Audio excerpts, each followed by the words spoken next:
అందరికీ నమస్తే అండి. Arun Shiva the rate of YouTube channel స్వాగతం. నేను మీ కేఎస్ వరప్రసాద్ను.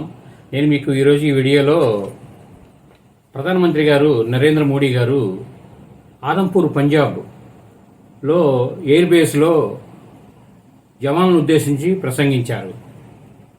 ఆ ప్రసంగంలో పాక్ అణ్వస్త్రాలు చూపించి భయపెట్టాలని అనుకుందని, అదేమీ భారత్ ముందు చెల్లదని ఆయన అన్నారు. అలాగే ఉగ్రవాదుల్ని అంతం చేస్తామని మన సైన్యం శబ్దం చేసింది. యుద్ధక్షేత్రంలో కూడా భారత్ మాతాకి జై అని నినాదాలు చేశారు అని ఆయన ఆ ప్రసంగంలో తెలియజేశారు. భారత సైనికుల శక్తి సామర్థ్యం చూసి నా జన్మ ధన్యమైనదని ఆయన ఆ ప్రసంగంలో చెప్పారు.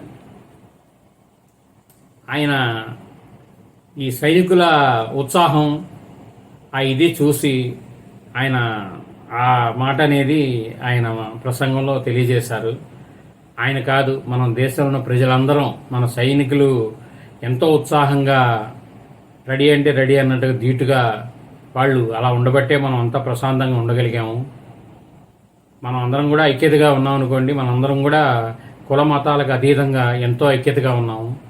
మన దేశ ప్రజలందరికీ కూడా మనం ఈ వీడియో ద్వారా అందరికి కూడా కృతజ్ఞతలు తెలపాలి. ఎందుకంటే ఐకమత్యమే మహాబలం అంటారు. కాబట్టి ఈ టైంలో మనం అందరం ఐకమత్యంగా ఒకటే మాట మీద నిలబడి భారత్ మాతాకి జై అని ముందుకు వెళ్ళాం.